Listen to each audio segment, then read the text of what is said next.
Good morning and happy Saturday and happy November. It is November 1st.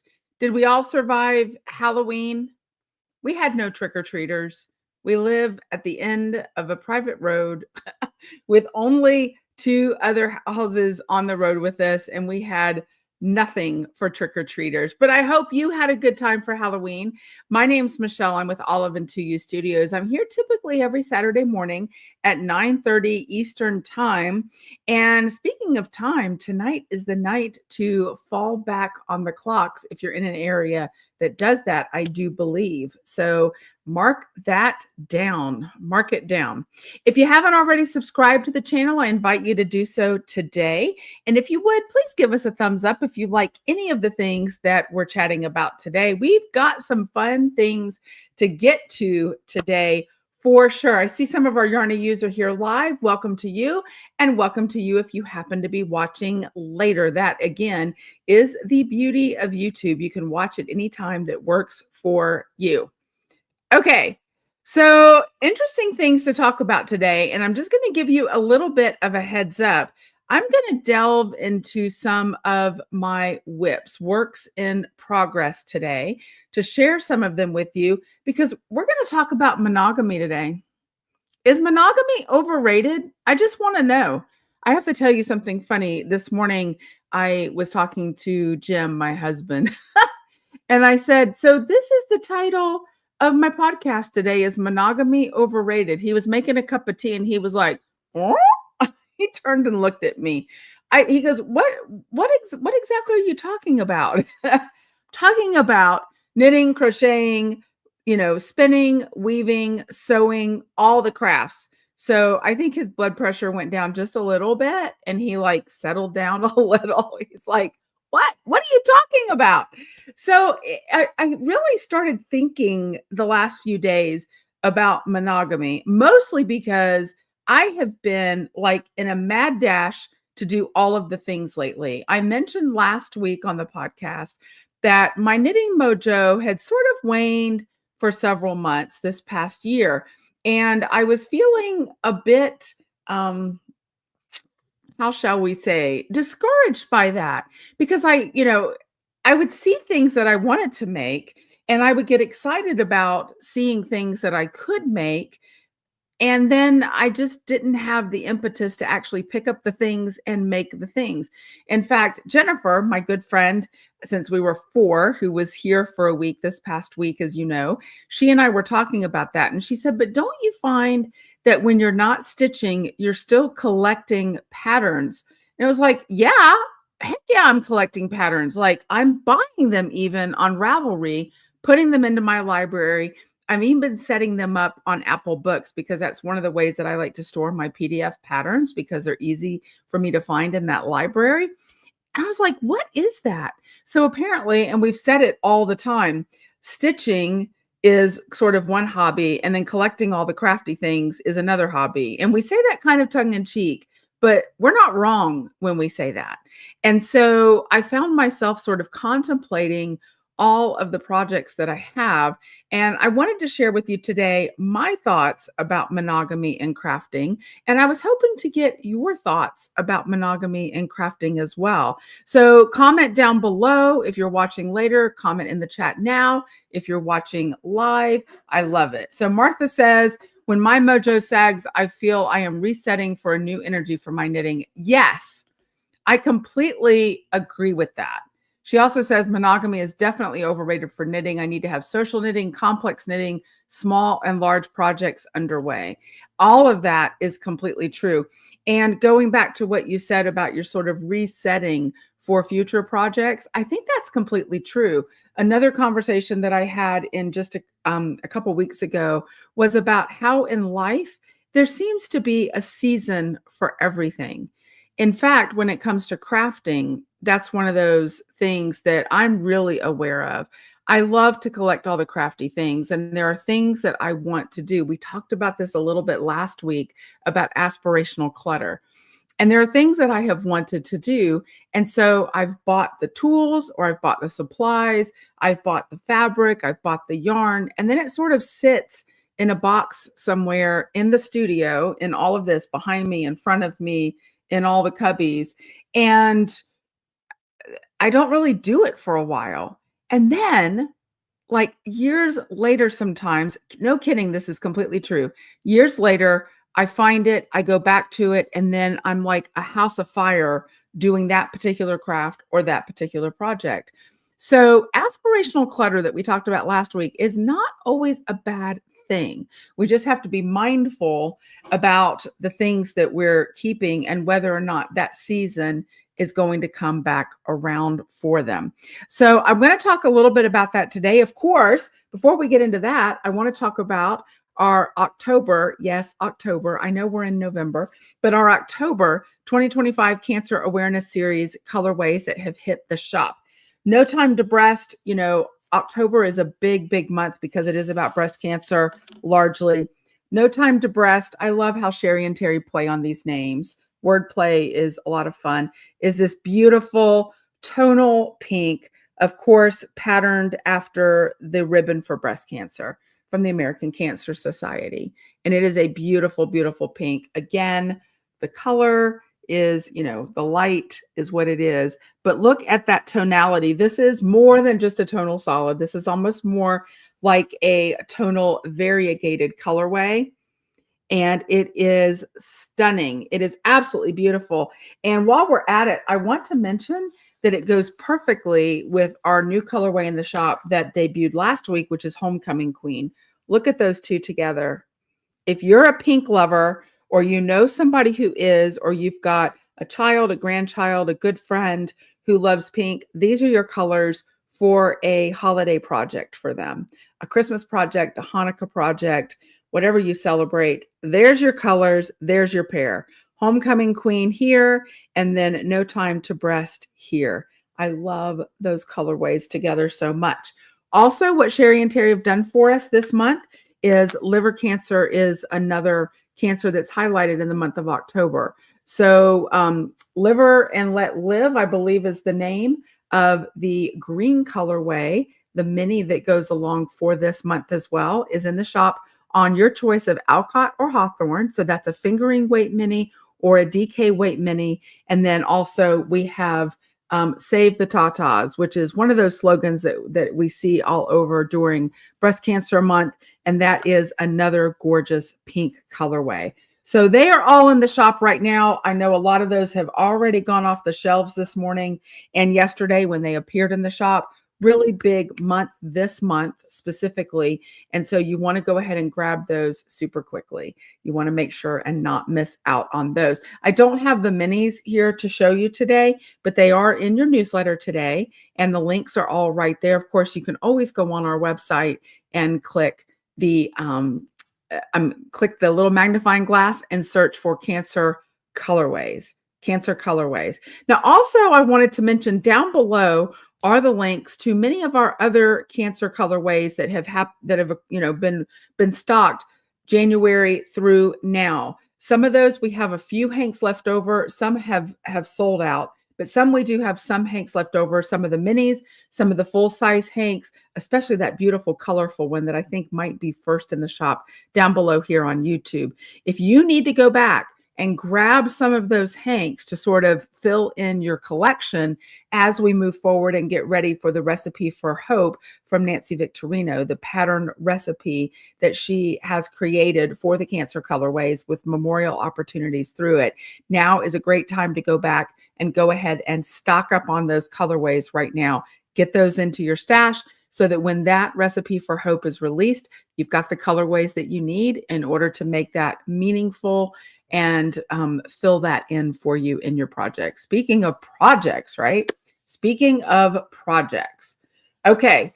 Kim wants to know, can we get extra of this month? Absolutely. I'm always happy to set up special orders for you. Just shoot me an email or a direct message and I will absolutely get it set up for you. Absolutely. I know that these are going to be really, really popular ones already by the sales that have occurred. So I want to make sure that you go ahead and get those orders in so that you can get those. Pardon me while I take a sip of tea. Our temperatures here are cooling off, and I've heard from some of my friends in Florida that the temperatures there have cooled off as well.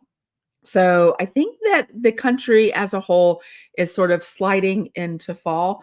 It's been really interesting here because we got the most beautiful show with the fall leaves. And when my friend Jennifer was here and we were driving around, she too got to see the leaves, but she got here just in time because we had a couple of heavy rains and the leaves came tumbling down. And now we can see with probably about 70% accuracy through the forest down to the lake that is close to us. And during the summer months, you couldn't see the lake at all because the trees were so full of beautiful green leaves. But they've changed their colors. And now, because of the rains and because we're sliding into winter soon, those leaves have started to fall. They're beautiful, of course. We spent last evening in the little town of Norway, Maine, for their downtown Halloween big celebration, and we were with our church giving out candy and toys to kids and had a lot of fun. I'm not ashamed to say I got teary-eyed. I got really misty because it was probably the first time since we've been here that we've participated in a sort of a larger community event. We're very active with the church, but we were in a larger community event, and just the community vibes and chatting with people, I was like, yeah, this is what we love. And it was a lot of fun to be there and have the time there in Norway last night. So I hope you all had a good time wherever you were. If you sat out on your drive and greeted kids, or if you were inside knitting with your lights off because you didn't want to be bothered, whatever you did to celebrate, I hope you had a wonderful, wonderful time. All right, let's talk really quick about the Sankaku knit along. That's coming up November 8th. I'm looking at my notes to make sure I get it right. We're going to start on that November 8th. We would have started a little bit sooner, but I wanted to make sure that everybody had time to get their kits. Now, the good news is it's still not too late to order a kit. Those will be shipping out. Of course, if yours hasn't shipped yet, or if you order one this weekend, they'll ship out really quickly this week. But you don't have to cast on at exactly the same time everybody else does, because you don't have to have a finished object in order to be prize eligible for our knit alongs. All you have to do is use olive and 2U yarn. And yes, you can use your stash olive and 2U. You can use legacy colorways. You can use new yarn that's in the shop, whatever you want to do. So just use olive and 2U yarn. Join us for the Sankaku knit along. It's a great opportunity to dive into mosaic knitting, which is kind of the gateway drug for color work. And it's super easy because you're only knitting with one colorway at a time. Now, Mary Nielsen and I have gone ahead and put together 3 videos. Again, not tutorials, but commentary, tips, and tricks to help you get through that pattern. It's not a difficult pattern, but it does perhaps have a few techniques that maybe you've not yet encountered. So she and I've come together and put together 3 videos that we will start releasing as soon as the knit along begins, to give you that commentary and tips and tricks along the way. She is in the process of knitting her second Sankaku, having finished her first one. And on those videos, you'll be able to see her finished Sankaku. So that is very, very exciting. I have my yarn all caked up. I had cast mine on during our trip to Scotland. Yeah, that was not a brilliant thing for me to do. So I frogged it and I'm going to start again. You know, it was funny. I had a conversation with somebody this week and they said, it was funny because I think she was kind of tiptoeing, which you never have to do with me. You don't have to tiptoe. I'm pretty much a cards on the table sort of person, pretty transparent. And she's like, you know, when you do things and you show things, you know, she said, it's not like if Michelle can do it, anybody can do it. Yes, it is. Yes, it is. Because I'm a little slow on the uptake sometimes learning things. So it is also incredibly accessible. Don't be afraid to try. And if you make a mistake, you can always fix it, or you can always take it to your local yarn store and have them fix it, which I'm not above doing, or you can simply frog it like I did and then begin again. So it's a great opportunity to learn mosaic knitting. There's also, I want to say it's an I-cord bind off. There are a couple other little fun things in it. Again, nothing that is incredibly onerous, nothing you can't handle. And we've got videos. We've got videos to help you get through it. although they're not exactly tutorials. So links are down below right now here on YouTube to the Sankaku kits. Of course, you can put your own kit together as well. And just remember, the pattern is not included in the kit for knitting that pattern, but the link to the pattern is included down below in the show notes this morning, and also in the listing for the kits. The link appears there, so you can go ahead and snap your pattern up, take a look at it. It's always a good idea to read clear through your pattern before you get started, and so you have a good idea of what's going to happen. But don't be afraid. Mary and I are going to help you get through it. I'm going to show you my mug. I picked this up at a secondhand shop here, and I love it so much. It says Evergreen Philanthropic Solutions. I have no idea what that is. I should probably Google it. I just liked the pine tree on it and the green nature of it. So that's what I'm drinking my tea out of this morning, thanks to my wonderful husband. And let me tell you, I'm drinking all the tea lately. Okay, so what am I working on right now? Does anybody remember? I began another very simple sweater. And I showed you, I think, the cast on last week during the podcast. I'm doing this in buttered toffee. This is a colorway. I'm almost to the end of my first cake that Sherry and Terry dyed up. And I love, love, love this sort of coppery, brassy, but not in a bad way. Brassy, that word brassy has such a bad rap. Nobody wants brassy hair, but I don't mind brass on other things.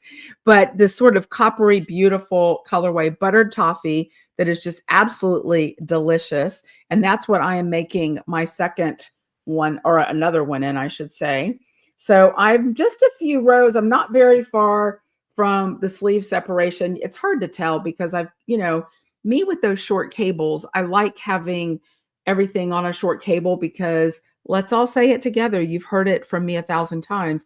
I love how when you use a short cable, the stitches just advance themselves. And I really like that. This is one of my, is it Brambleberry? One of my cute little Brambleberry stitch markers here. Those are hand embroidered, y'all, that I got in Scotland. I know some of you get them and order them from overseas, but I picked these up, and then I might have picked up some Christmas ones as well. So that's what I'm working on right now. I'm getting close to my sleeve separation. Very excited about that. As I mentioned, I've got like all the knitting mojo right now happening. Like my energy, my bag is full of knitting mojo, and I'm having a lot of fun with that. But speaking of being non-monogamous when it comes to all the crafts, I want to hear down below in the comments what other crafts you do besides knitting. I know we've got knitters here. I know we've got crocheters here. What else do you do? And while you let me know in the comments, and we'll talk about some of those, I'm going to show you some other things that I have on the needles that I can't, or some other projects I have in process, I should say, that I can't wait to finish. I'm wearing my Gossamer Twist today, by the way. I really, really love this sweater. I know that Julie Garland just finished another Gossamer Twist in a beautiful colorway called Meant to Be. And it is, I've seen photos of it in the Yarn Use. So if you're not in the Yarn Use, you want to join to see all the beautiful pictures of all the projects. So this is my second Gossamer Twist. Yes, it's wrinkled because it's been folded up in a project bag, but this is my second Gossamer Twist on Snow White, and sleeves are separated. Just working down on this, I had to get a little bit more of our Bronte yarn in Snow White because this is held double. It's actually Atwood, which is our bulky, held double with Bronte, and not just one. What's the word I'm looking for?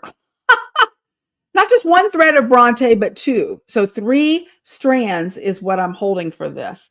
And so I'm getting pretty close to finishing this up. So that's going to be finished up, hopefully in the nearest future, because I love that so much. And then when Jennifer was here, we had a little fun. I'll show you really quickly. We worked on some stuff that we did while we were in Scotland. Now, Jennifer didn't go to Scotland with us, but I did. And myself and our Scotland travelers were very fortunate to be able to take part in a landscape needle felting workshop. Now, you've seen my piece that is not yet finished. And yeah, it looks a little like outer space meets the Scottish landscape. Let me show you.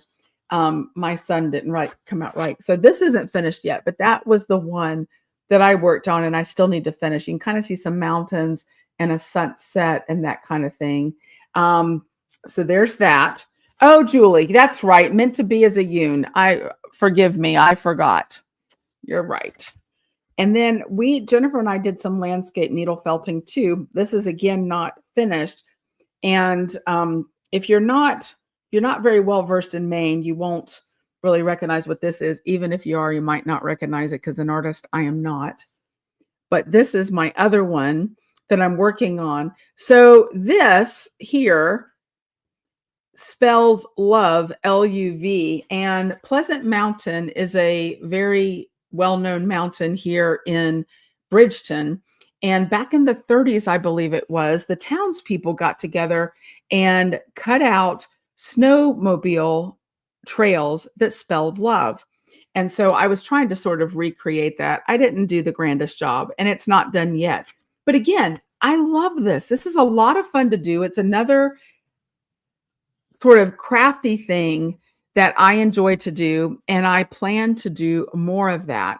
It's something that you can actually sit down and get into. You don't have to be super talented, as you can see by mine, but you can have a really good time doing it, and it's a lot of fun to do. There are techniques that you need to know that I can share that are simple techniques, and then you just kind of go from there. So Jennifer and I worked on that. She made a beautiful landscape piece that, again, hers looked way better than mine, but we had a really good time doing it. And then this week, y'all know that I like to do some slow stitching. And this week I was at a secondhand store and I found these wonderful spools. And so I picked some of these up.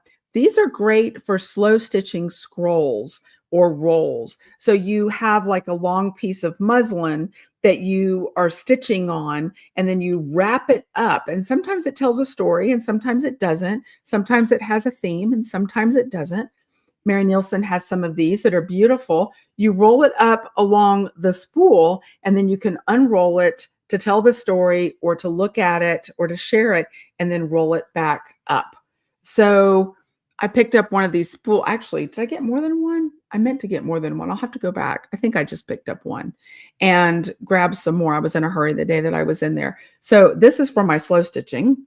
Some of you may remember seeing this. This still isn't done. This, because I'm a baby quilter, I've made one whole quilt for my son Eli.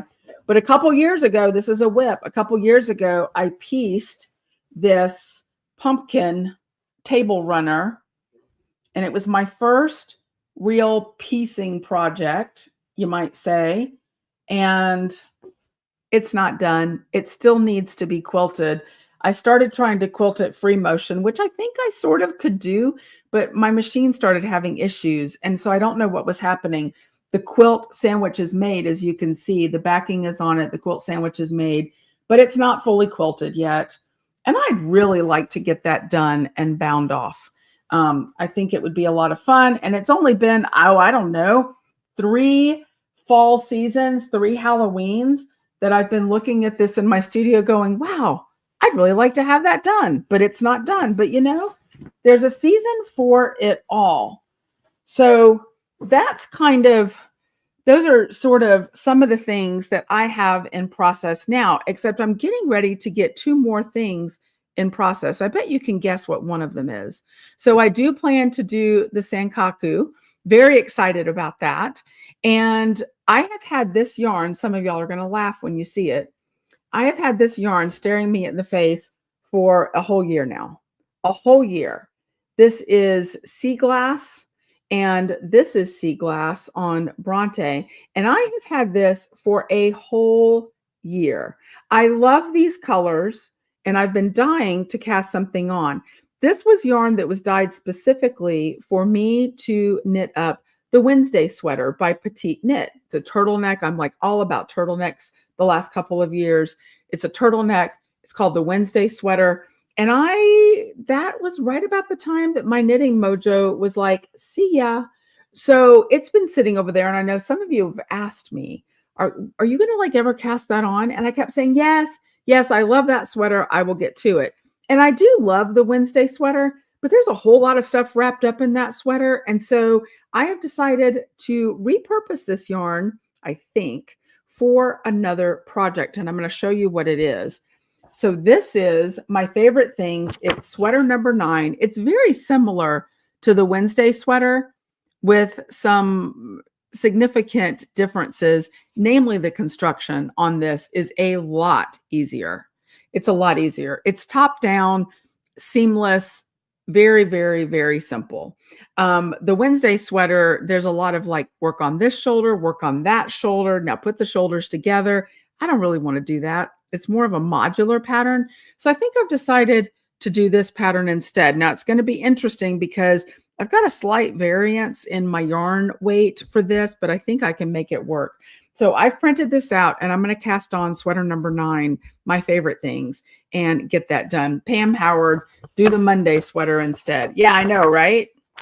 Right? I know. So many different sweaters. So I plan to have all of those things on the needles at the same time. My question is, how do you decide what to work on when? And I think Martha made a really good point because she thinks kind of the way I do. You really have to have something that's simple and mindless that you can do when you're chatting or say watching TV, something more complex, a different sort of project when you're on your own and you really want to engage your brain and have something to sort of work through, like a little puzzle, and maybe something smaller and more portable that'll fit in your handbag. So there's lots of ways to sort of parse out what project you work on when. Back when I was in college, I was a big, like a total journal junkie. I loved reading journals, psychology journals. That was my area that I was studying. And so I would have different journals in different places in the house. And that's not a really bad idea for projects either. Maybe you've got one on the couch where you sit, maybe one in your easy chair, one in your knitting chair, one in, each different place. I don't know how you feel about knitting in the bathroom, but if you spend a lot of time, you can always do that too. So there are all different places that you can sort of plant your projects and you can work on them at different times. Maybe you've got, a smaller project that lives in your purse for when you're out and those sorts of things. Karen says next to the bed. There you go. All sorts of things. Good morning, Lydia. So those are some ideas of ways that you can kind of sort out what goes where in terms of your knitting. But yeah, I think monogamy is way overrated when it comes to crafting. I do. Either buying all the things, stitching all the things, or doing all the things. I'm interested in pottery and clay and all of that right now too. So it doesn't even have to be textiles, although I have to say textiles are my first love for sure. So I want to take a look real quick. I saw some of you mentioning the things that you're into. Quilting is a big one for sure. Somebody says genealogy. I see sewing, tatting, cross stitch, embroidery, drawing, Japanese ink painting, watercolor, pastels, basketry. Okay, spinning, brooms, all sorts of things. Sock cranking. Yes, quilter. Martha's a quilter. I know we've got several quilters in the group, which is great. If you haven't already joined M&M So Charming, which is a fantastic quilting group on the interwebs, I encourage you to do it. That's Mary and Marjorie, and it's wonderful. So Lydia says she's going to try making pottery, silversmithing, wax casting. Look at all this. Pam says there are people that will do the quilting for you. Yeah, that's true. So somebody told me when I first expressed an interest in quilting, so you can quilt by hand, you can quilt by machine, or you can quilt by check. And I pretty much thought I would be a quilt by check sort of person, but I decided I wanted to give it a go on my own. So we'll see if that nifty little pumpkin table runner ever sees the light of day, if I can actually get it completed. But I really think monogamy is way overrated when it comes to crafting. That's just my opinion. And I think you all sort of agree. Karen Burnett says she quilts by hand. That is very, very impressive. In the fall, it's the time for a lot of quilting shows. I know that I went to one recently. Jennifer went to one recently. And I'd be willing to bet some of you went to some or participated in them. And I was really impressed at the quilting show here in Bridgeton.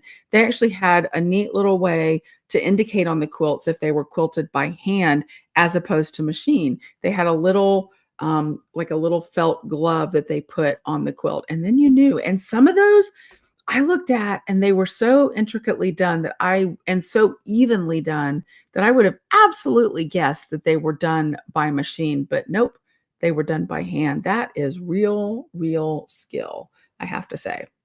So a couple other really quick things talking about crafting. Let's talk about crafting for others. We have 2 patterns in the newsletter for you this week, 2 quick, sweet kerchief patterns for you that you can bang out 1, 2, or multiples of, getting ready as we slide into the holiday season. Monica has even put together for you collections of yarn suggestions for each of those patterns.